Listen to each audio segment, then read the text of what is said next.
Hi friend, তোমরা সবাই কেমন আছো? আশা করি ভালো আছো। আজকে আমি তোমাদের কাছে নিয়ে চলে এসেছি কুলের আচার রেসিপি। তোমরা সবাই দেখতে থাকো। চলো তবে শুরু করা যাক।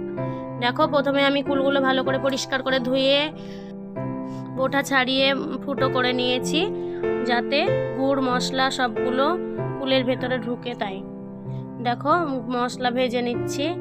আমি এখানে নিয়েছি মেথি, মৌরি, গোটা জিরে, শুকনো লঙ্কা। ভালো করে ভেজে নেব।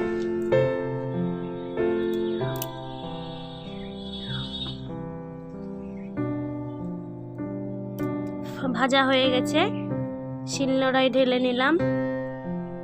আমি এই কুলের আচারটা গুড় দিয়ে তৈরি করেছি, তোমরা চাইলে চিনি দিয়েও তৈরি করতে পারো। কড়াইয়ে তেল দিয়ে দেব। তেল গরম হয়ে এসছে, 5 ফোড়ন দিয়ে ভেজে নেব।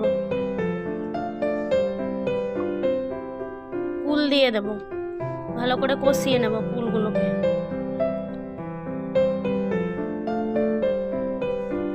লবণ দেব, হলুদ দেব, লঙ্কার গুঁড়ো দিয়ে ভালো করে নাড়াচাড়া করে নেব। পরিমাণ মতো সব কিছু দিয়েছি।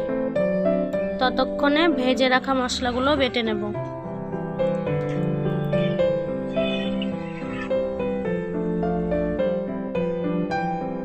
আচারের জন্য মশলা বাটা হয়ে গেছে, এরপর তুলে নেব।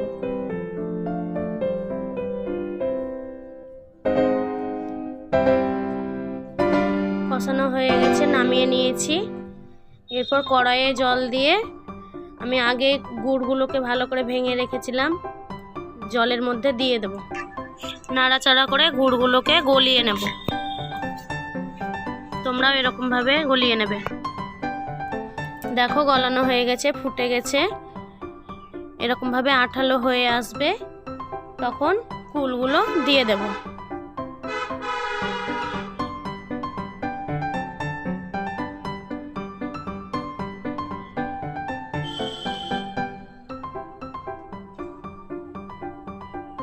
ভালো করে নাড়াচাড়া করে নেব। আমরা এরকমভাবে গ্রাম্য পদ্ধতিতে তৈরি করে খাই, তোমরাও এরকমভাবেই তৈরি করে খাবে। আশা করি খুব ভালো লাগবে। ভালো লাগলে অবশ্যই লাইক, কমেন্ট, শেয়ার করে সাবস্ক্রাইব করে আমার পাশে থাকবে আরও নিত্য নতুন ভিডিও পাওয়ার জন্য। দেখো, ভাজা মশলাগুলো ওপরে দিয়ে নাড়াচাড়া করে নামিয়ে নেব।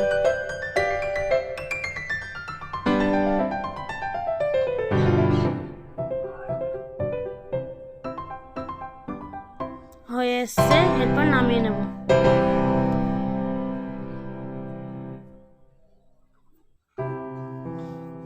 কুলের আচারটা গুড় দিয়ে বেশি ভালো লাগে। তোমরা এরকমভাবে গুড় দিয়েও খেতে পারো, কিংবা চিনি দিয়েও খেতে পারো তৈরি করে।